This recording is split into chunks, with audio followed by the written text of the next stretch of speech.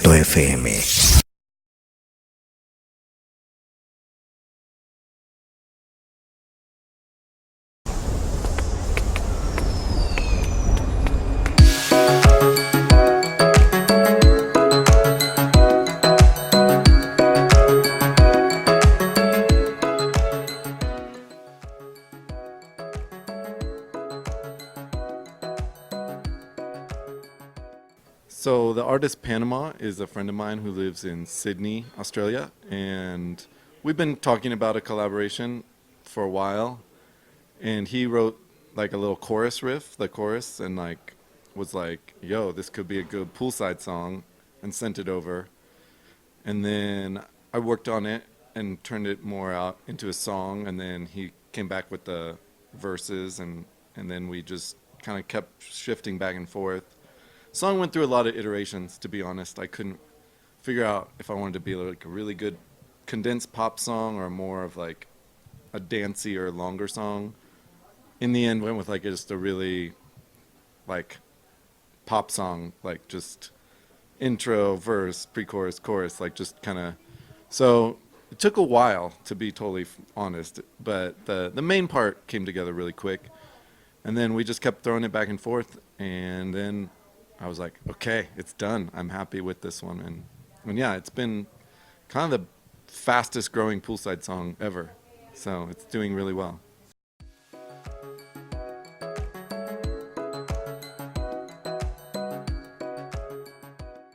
Yeah, I love his voice. You know, he's very one of my favorite singers. You know, and he does a lot of collaborations, and I always like them. And so yeah, we have friends of friends. So just Poolside's first song was on Future Classic record label. So was he. So we've been in the same world for a long time.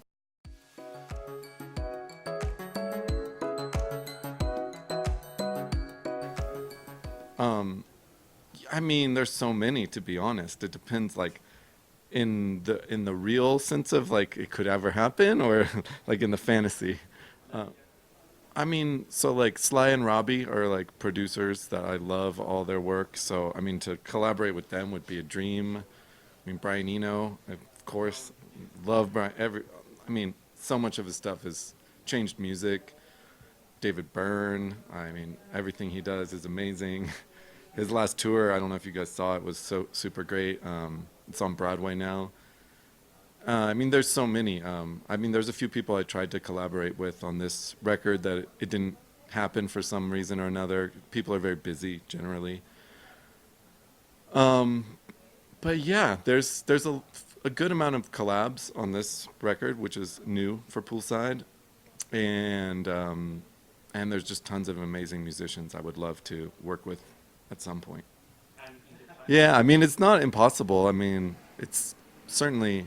I mean, I really love Brian Ferry as well from Roxy Music. He's got such a great voice, and there's so many artists like that are still around that are so special that it would be amazing to collaborate. I'm trying to think. I'm like, there's so many, but those are the big ones that like come to mind straight away.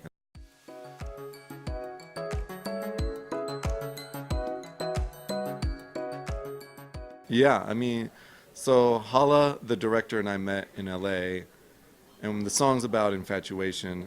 So we just thought, like, what happens when you're infatuated, and like sometimes you kind of just can't control yourself, and you're kissing in public. Even people who are very reserved will sometimes be so infatuated they let their guard down. So we were thinking that might be a cool way to make the video. And we didn't have a very big budget, so we're like, let's try and make this rogue video where it's just people making out in these places that are kind of inappropriate to make out in. And then we thought Paris was a beautiful, like, you might think of Paris as a very romantic city. So we're like, let's make this really tacky and do it in Paris. And yeah, so we just got some actors and just literally didn't get any permits, just shot in the Louvre, and like all these places got kicked out of everywhere, and pulled it off. And I'm really happy with the result.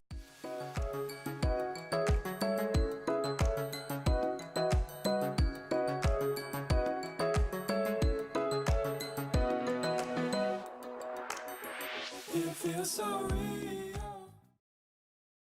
Yeah, it's, I mean, different for every song, but how I try to think of it is sometimes you'll hear a song and you're like, ooh, this is so cool. This could be kind of poolside-y, but it's not. It just needs a few little changes and we could turn this into something that fits with poolside.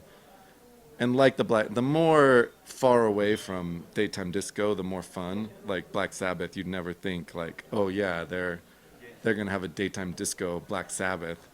So I always like finding kind of oddball songs. So it's, I mean, that's a famous song, but I mean, you wouldn't really associate it with poolside.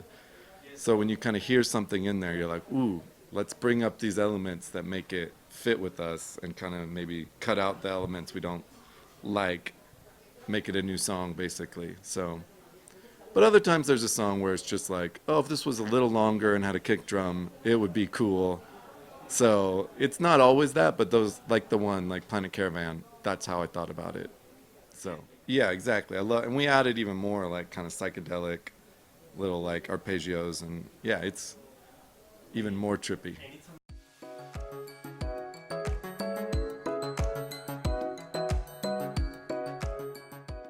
Yes and no. So I began I have a lot of demos that I'm going to probably release because I don't want them to be just sitting on a hard drive. But I'm 100% focused on Poolside now. So that was like maybe 2 years ago. It was just like, all right, been doing Poolside 5 years. Gotta either just give it 100% or maybe stop doing it. And so it's kind of on the fence. And then was just like, all right, I'm gonna give it 100%.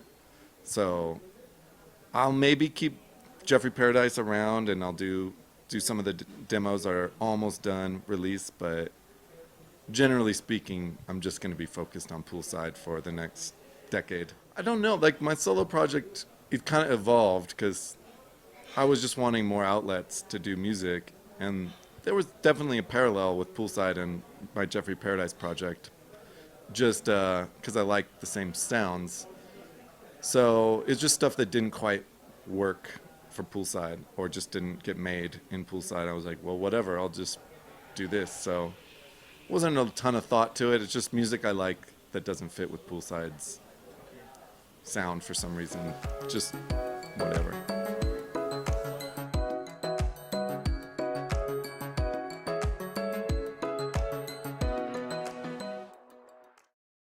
Well, we have a five-piece band we've got together now with like members from the Rapture, from Tori Moi. Yeah, the rhythm section of the Rapture is now in Poolside, which is fucking awesome, if I can say that. So good.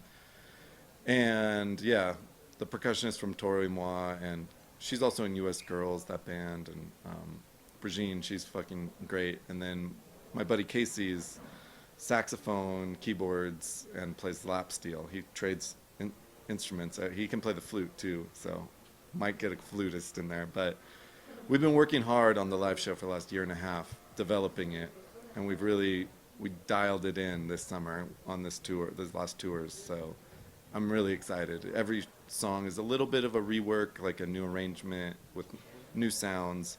So you won't be hearing like just like pressing play on the Spotify. It'll sound very different, and but it's the songs you love, but with lots of character, and like, yeah, I'm really pumped, honestly, really excited. Well, I'm excited for that because been never played live in Mexico City. We've been DJing here for 7 years, maybe. Well, funny enough, the first Poolside show in Mexico, we were on tour with the Rapture as DJs in 2011, and we played Im and Roy after party for Corona Capital in 2011. So now, what is that? 8 years later, we're playing live at Corona Capital. So we were just a very young band. Like that was like our third show was DJing Corona Capital, or DJing Im and Roy. So it's cool that like the very birth of the band kind of started with Corona Capital in a way, playing the after party, and now we're playing the actual festival. So it's a whole like a rebirth in a way, and I'm really excited. And yeah, the fans here to get back to your question, the fans here have been so supportive, and they're very enthusiastic and passionate and expressive. And it's really an honor to play for a crowd like that. Like it's fantastic. So yeah, it can honestly be emotional at times how the love you feel from Mexico. And so to bring the live show, I'm just like, whoa, this is gonna be something.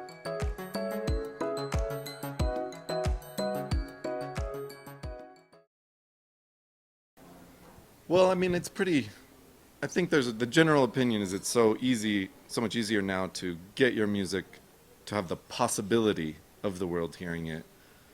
But before that would be impossible. Like, 10 years ago, if you lived in a small city, no one would hear your music but your friends. So now you've at least got a chance. But now that everyone has a chance, it's a lot of competition.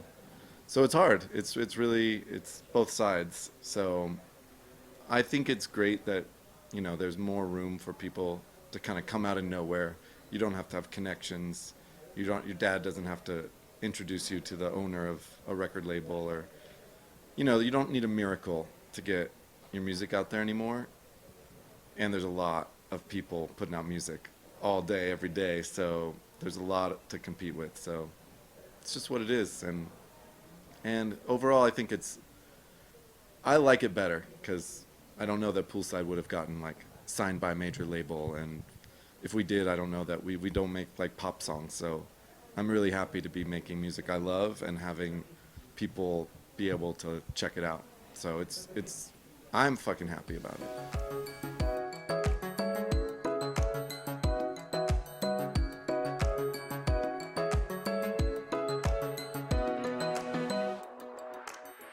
Sure. I mean, it's actually different for every album and every collaboration.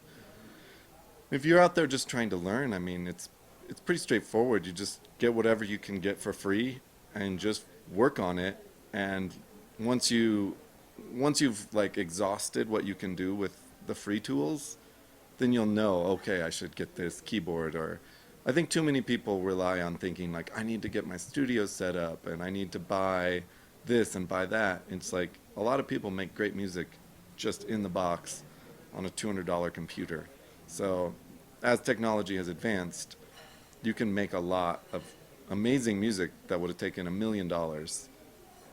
You can make with like a basic computer. So it might be a little generic if that's what you stick to, but I think there's no reason not to get started with whatever is free. And don't buy anything until you have a problem where you're like, if I could only do this, then then you solve that problem by buying something. But don't think like, I'll get started once I buy this thing.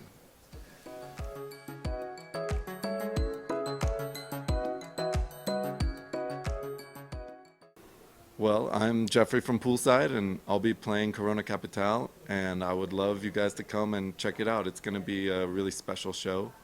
We play all our songs live for the first time in Mexico City, and I'm really excited to share the music with Mexico.